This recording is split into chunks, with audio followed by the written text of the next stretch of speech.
Luck has finally smiled on Virat Kohli on his birthday, right? Birthday boy Virat Kohli, the India captain, won the toss and decided to bowl against Scotland. And of course, another must win match for India. It's not just a must-win game. India need to win this by a huge margin. Remember what they did against Afghanistan, a 66-run victory that took their net run rate into the positives after heavy defeats to Pakistan and New Zealand in their two opening matches. And now India in the last two games, Scotland, they're playing Scotland tonight where they're bowling. They're playing Namibia on Monday. But before that, New Zealand will play Afghanistan. And that is where India would hope Afghanistan to beat New Zealand and meanwhile win these two matches by pretty big margins to secure a spot in the semi-final of the T20 World Cup. India, of course, disappointing start to their campaign, but the campaign is still alive. Their semi-final hopes are still alive. This has been a good comeback. This was a good comeback against Afghanistan. You would have expected the team to bounce back. They did look timid. They did not look themselves. They weren't very expressive on the field against Afghanistan, which is a dangerous side, by the way.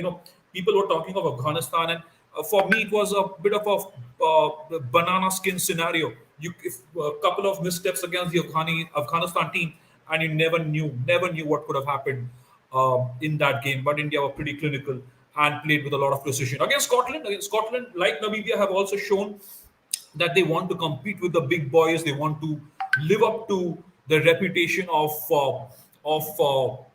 creating a bit of a flutter in the T20 World Cup. Scotland have done that with a couple of the performances.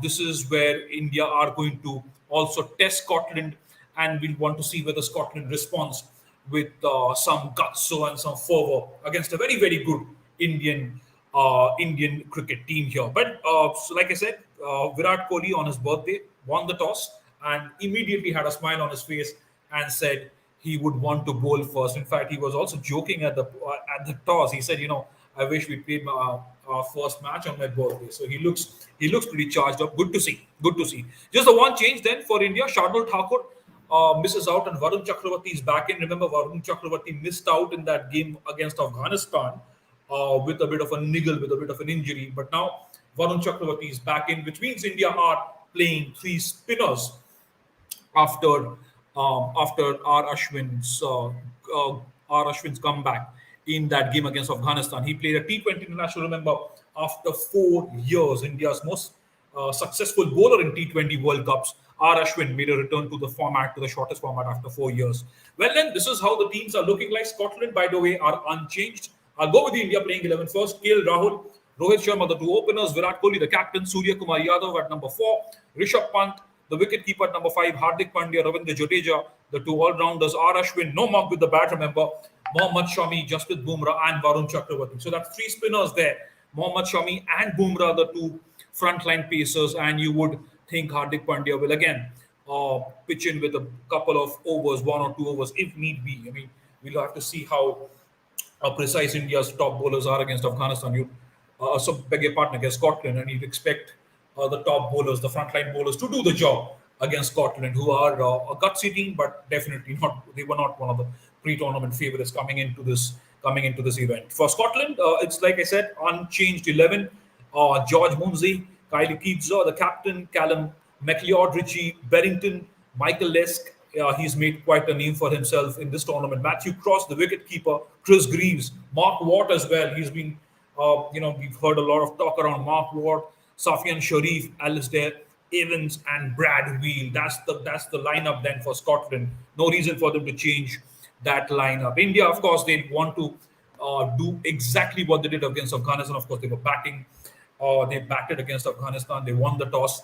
Afghanistan skipper Mohammad Nabi had won the toss and had asked India to bat first here. Virat Kohli winning his first toss of the T20 World Cup 2021. Remember, his luck with tosses hasn't been that great. So finally, on his birthday, Virat Kohli winning the toss and deciding to field first against Scotland. Well, then that's the team. That's the lineup. That's what you have for India versus Scotland.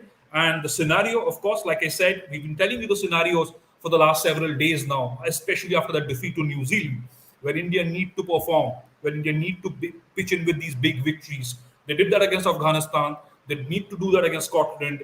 On Sunday, now they also have to hope that Afghanistan defeat New Zealand, and then of course India need to defeat Namibia also by a pretty big margin. Having said that, remember it's not going to be easy. It's not going to be easy because Scotland and Namibia, all these teams have shown that they are in there for a fight. Namibia especially been very impressive. But anyway, though that match is still a couple of days out from now, so this is what's going to be on show tonight. Rahul Kumar, naam le lo. ले लिया राहुल कुमार आपका नाम ले लिया. I hope you're happy with that. Yes, hello. Thank you for joining me on this broadcast. That is the scenario there. By the way, also remember New Zealand had taken on Scotland.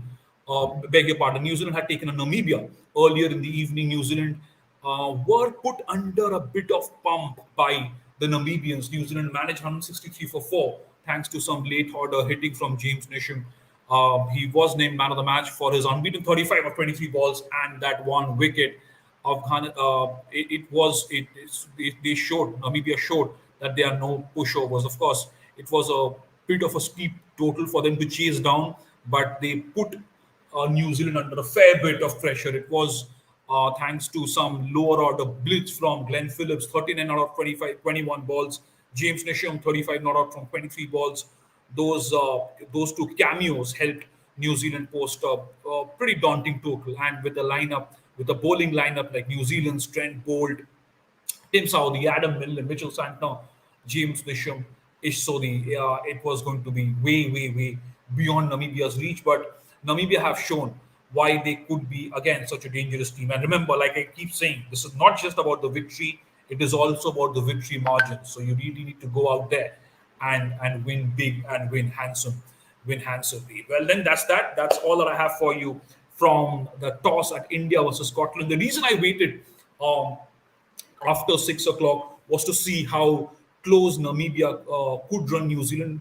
At the end of the day, it wasn't a very close game. New Zealand won a pretty emphatic game, but it's this is how the tournament is looking like right now. This points table, of course, Pakistan have qualified for the semi-finals. Resounding performance from Pakistan. They have qualified for the semi-finals, but the second group is still pretty open. It is still pretty open. And New Zealand is a very simple equation for them. They win their last game against Afghanistan, they're through. They go through to the semi-finals with 8 points, but they lose to Afghanistan, and India have this mighty good chance of making it to the last 4, depending on how they work on the net run rate. Well, then that's that. That's all that I have from for now. We'll come back to you, of course, later after this game. India versus Scotland. Can India press on and deliver a big victory over Scotland? Will Scotland pull up a surprise? We'll all wait and figure out in about 3.5 hours. I'll come back to you and we'll discuss what went down in this game on Friday. Thank you so much for joining me. Please do subscribe to Sports Today. We'll come back with a lot more of the T20 World Cup. And of course, there's plenty more cricket to come up, right? So you'll all figure that out on Sports Today with our live coverage. Thank you. Have a good evening. Stay safe. See you soon.